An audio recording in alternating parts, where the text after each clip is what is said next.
Honorable Member of the Lok Sabha and former President of Indian National Congress, Gaurav Gogoi ji, a Deputy Leader in Lok Sabha, Manish Chatrak ji, in charge of Meghalaya, Ba Roni, former Minister and former MLA from Malim, Ba Pin and Sim,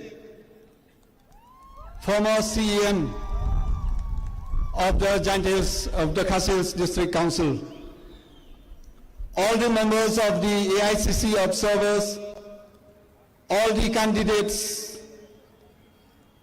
friends, ladies and gentlemen. On behalf of MPCC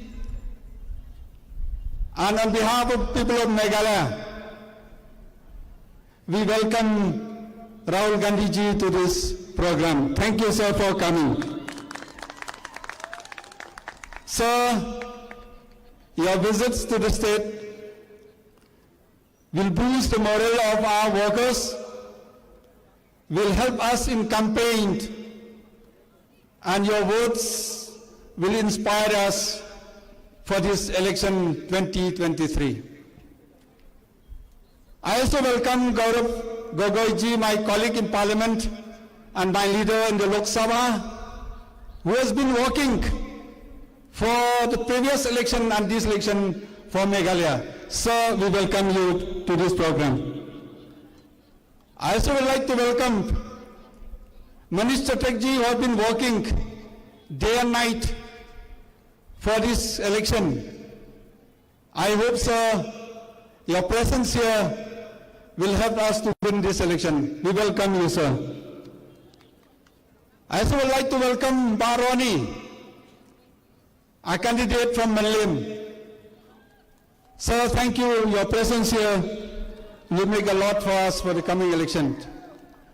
I also would like to welcome Bapat Singai, PNSM, who is a candidate and also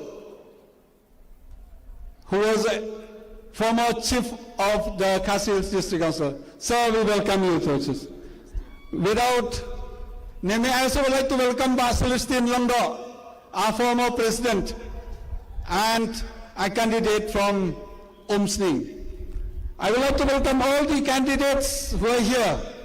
And also would like to welcome all the representatives from AICC as observers, as coordinators, be it in media, be it on the ground. So we welcome all of you to this program.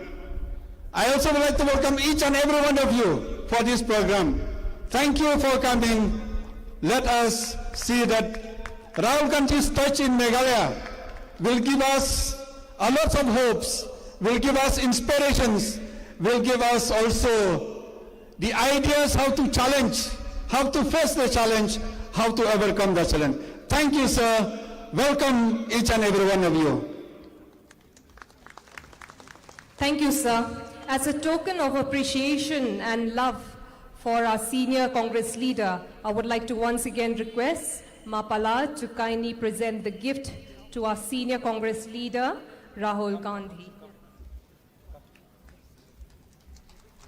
I request everybody to kindly clap.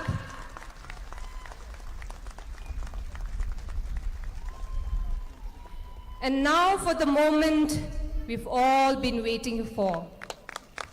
We will now hear the speech of our senior Congress leader, also the member of the Lok Sabha, Shri Rahul Gandhi ji.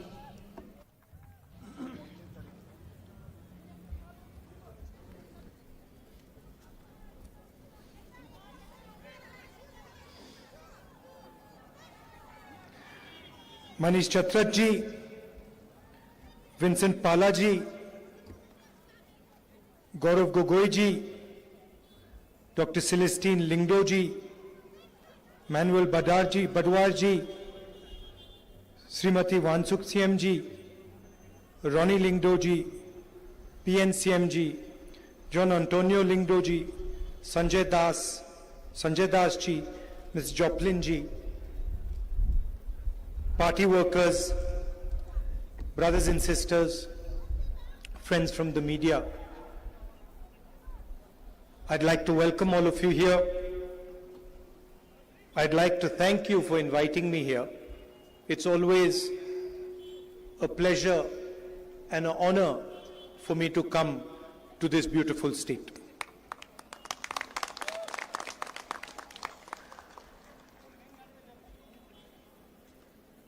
As you know, we recently did the Bharat Jodo Yatra. We walked from Kanyakumari in the deep south of India to Srinagar in the extreme north. A journey of almost 4,000 kilometers. It took us slightly more than 4 months.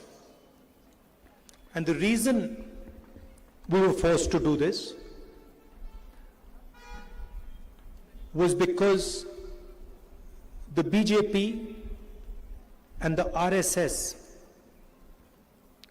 who are running the government in India today, have captured every single institution of the Indian state. Whether it is parliament, or it is the media,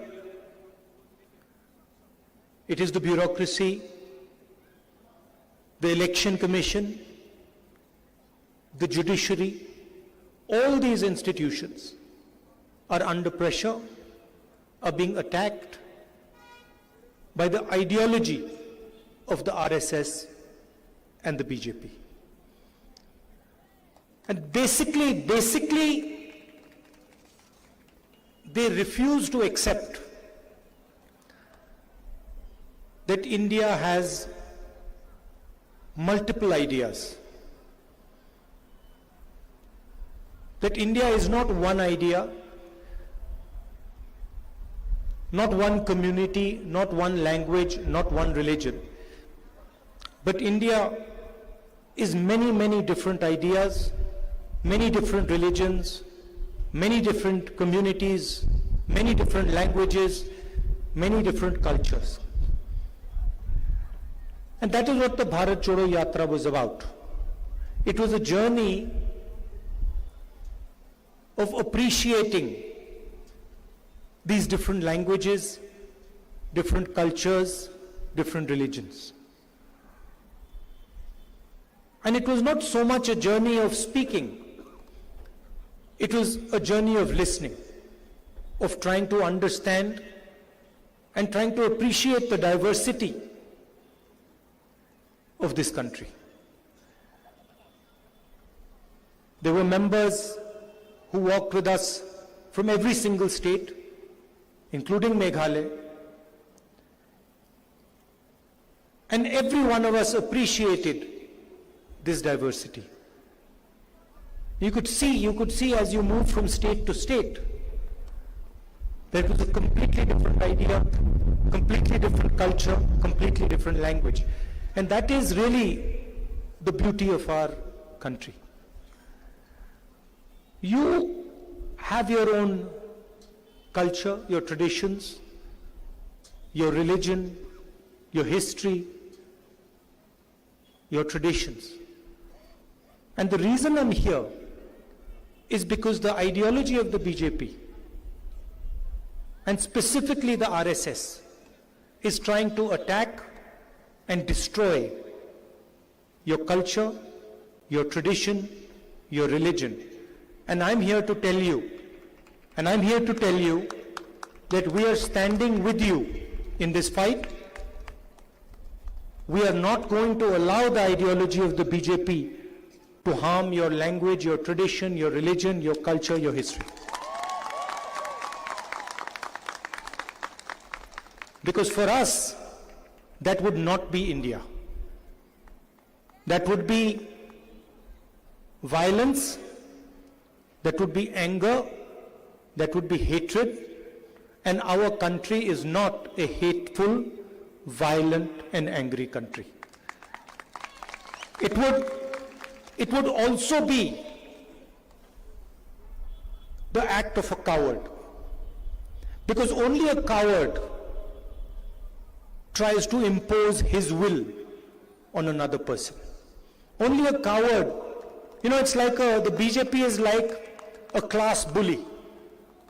Do you know have you ever seen many of you must have experienced a class bully?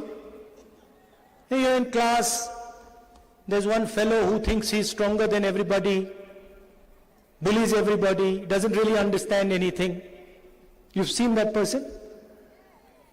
And then one fine day somebody in the class teaches him a good lesson and he stops bullying. That's what the BJP and the RSS are. They're bullies who think they know everything, understand everything, and have no respect for anybody else. And we have to fight them collectively. And the way to fight them is through non-violence, through affection, through love, and through respect of each other's traditions, cultures, languages, and religions. When I come here to Meghalaya, I come here to try and understand your perspective. I come here to try and listen and appreciate your history, your culture, your tradition. I'm wearing this jacket as a sign of respect to your culture and your tradition. Right?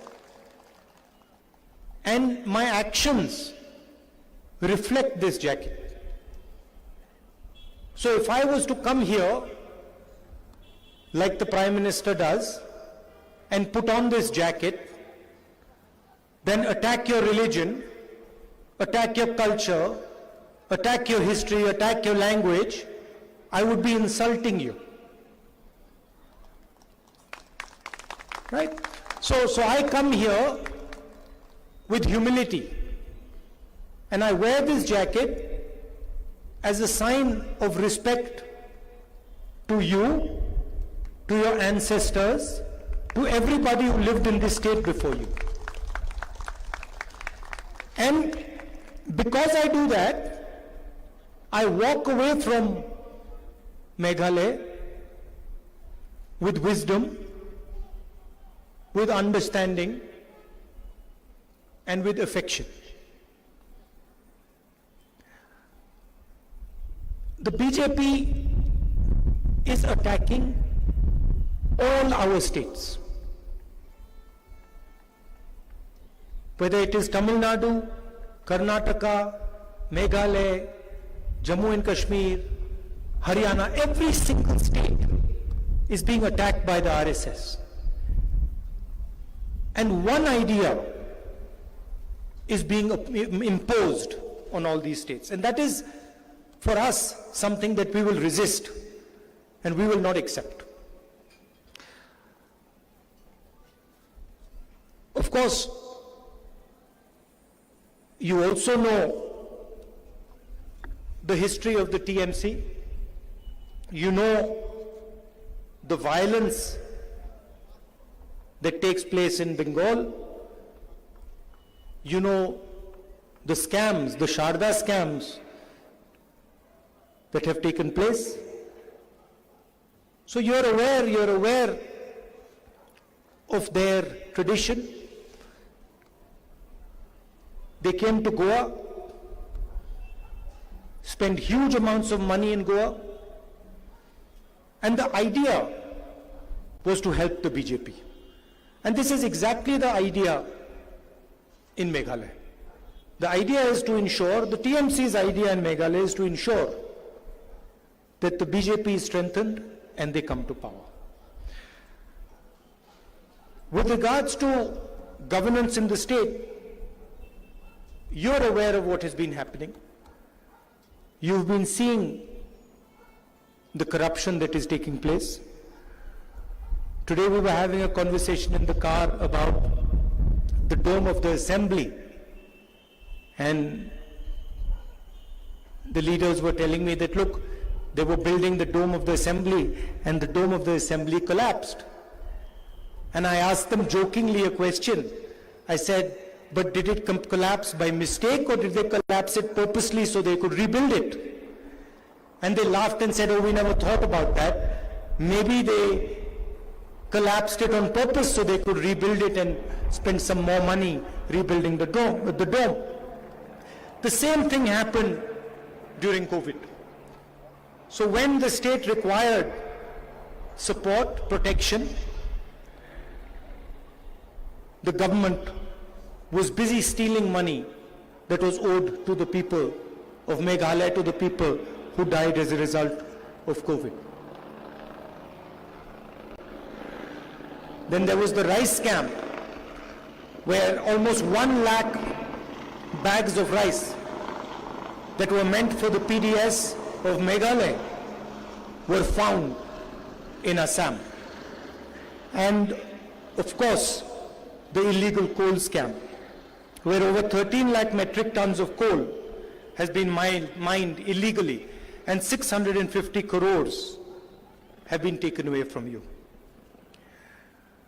Speaking again about the BJP, you know the communal polarization that they create. You know about the anti-conversion bill in Karnataka. You see on television the mob lynchings that take place. You understand exactly what they're trying to do. You must have heard a few days ago, I made a speech in Parliament, and I asked the Prime Minister some direct questions. I asked the Prime Minister about his relationship with Mr. Adani. We're talking about corruption in Meghalaya, so I'd like to also mention corruption at the center, which is at a scale that has probably never been seen ever in Indian history before. One businessman, close friend of the Prime Minister, goes from being the 609th richest man in the world to the second richest man in the world. Matter of years. He owns the ports, the airports, he does construction, he dominates the defense industry, he dominates the apple trade in Himachal Pradesh. Every single business is open to him, he has access to it. Why? Because he is close to the Prime Minister. And I asked this question to the Prime Minister. I stated all the facts. I showed how, without having any experience in the airport business, Mr. Adani gets the most profitable airports in the country. He gets Bombay Airport, which is the most valuable airport in the country. And he gets it after the people running the Bombay Airport are pressurized with the CBI and with the ED. He controls the defense relationship with Israel. Whenever the Prime Minister goes abroad, Mr. Adani gets a gift. Prime Minister goes to Bangladesh, Mr. Adani gets a gift. Prime Minister goes to Australia, Mr. Adani gets a gift. Prime Minister goes to Sri Lanka, Mr. Adani gets a gift.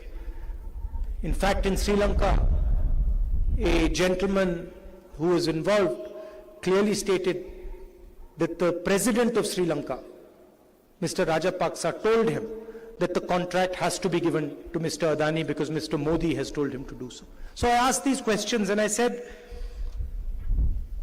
this is the proof. Airports, ports, coal, power, defense. Here is the proof. What is your relationship with Mr. Adani? And I also showed a picture when Mr. Adani and Mr. Modi are sitting in Mr. Adani's aircraft and Mr. Modi is relaxing as if it's his own home. And I asked the question, what is your relationship with this man?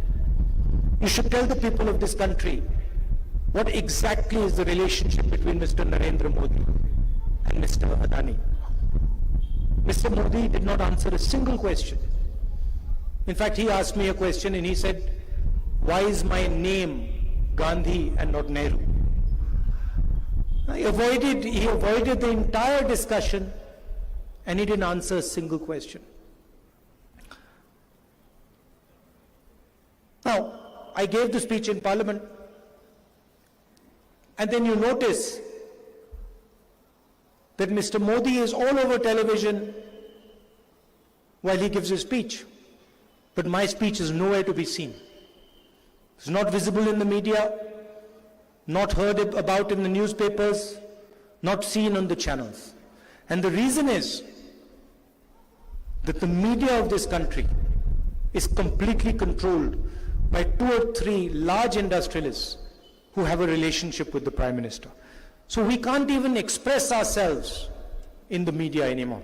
And that was one of the reasons we decided to do the Bharat Jodo Yatra, where we listened to the people of this country and we expressed what this country is going through, what this country is feeling. The biggest questions that arose, and there were 2 central questions. The first question that arose was the large-scale unemployment that is taking place in this country. And I'm aware that it is the same issue in Meghalaya, that you have huge amounts of unemployment. And the second issue was the rising prices. Rising prices in petrol, diesel, gas cylinders, and food products in general. And this was the pain that the nation was feeling. Huge rise in prices, massive concentration of wealth in 2 or 3 people's hands, unemployment, and the division and the hatred that the BJP is spreading. And these are some things that we're committed to fighting. Now, I'd like to come to what the Congress party is saying in this beautiful state of yours. First of all, 47 out of our 60 candidates are fresh, young, below the age of 45, and 10 of them are women. And it is our aim to connect to the aspirations of the young voter, to show a youthful Congress party, but also a Congress party that has experience.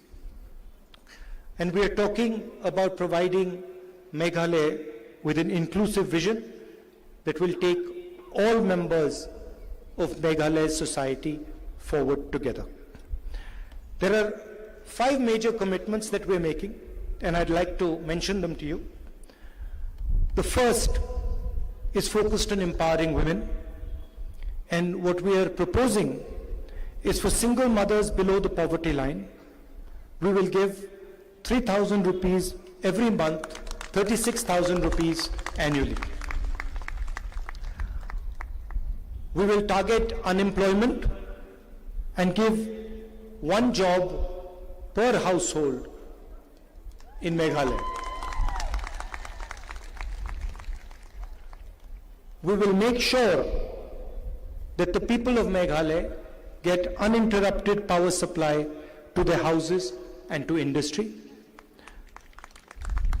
We will fight the menace of drugs and try and provide a drug-free Meghalaya with strict action against peddlers. And we will provide support to those who are addicted to drugs by setting up de-addiction centers. And finally, we will give you a corruption-free Meghalaya with total transparency in all government transactions by bringing in a new law. So, once again, I thank you very much for inviting me here. It's always a pleasure for me to come. And I think the next time I come, I will come when there is no election, and I will spend 5 or 6 days here with you. Spend some time with you and travel a little bit in your beautiful state. To conclude, I'd like to repeat, we are here to defend your culture, to defend your language, to defend your religion. And I'm here as a partner, as a friend, and I come here with humility to learn and to understand from your history, your tradition, and your culture. I request you to support the Congress Party, to vote for our candidates, our young candidates, our experienced candidates, and ensure that we have a thumping majority in the state. Thank you very much. All the best. Jai Hind. Thank you, sir. We thank you for your encouragement that has helped open our eyes, our thoughts. And sir, we look forward for a promising future, and we believe under your guidance and able leadership, all the dreams and visions of the people of Meghalaya will be realized and fulfilled. And once again, there will be unity, strength, and new opportunities. And we will reap new benefits and initiatives that will bring about positive change. I would like to request our candidates to kindly come forward to introduce yourself to the senior Congress leader, Rahul Gandhi. Requesting all the candidates to come forward to the podium to introduce yourself to the senior Congress leader.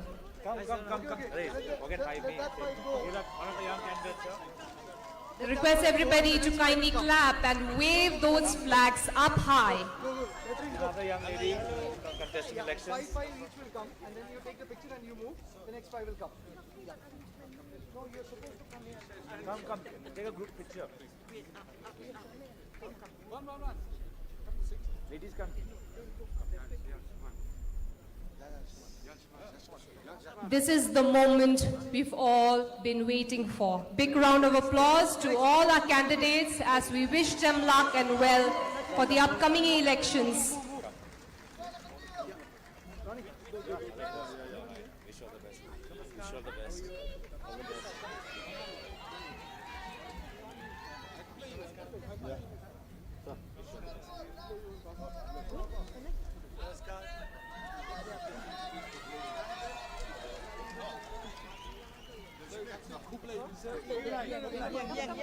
Stand here. Come here. Stand there. Yeah. Are we done? Kublai. Yeah. Thank you, sir. Thank you. Kublai, sir, and we look forward to your visit in the near future. Yes. Ha Kakti.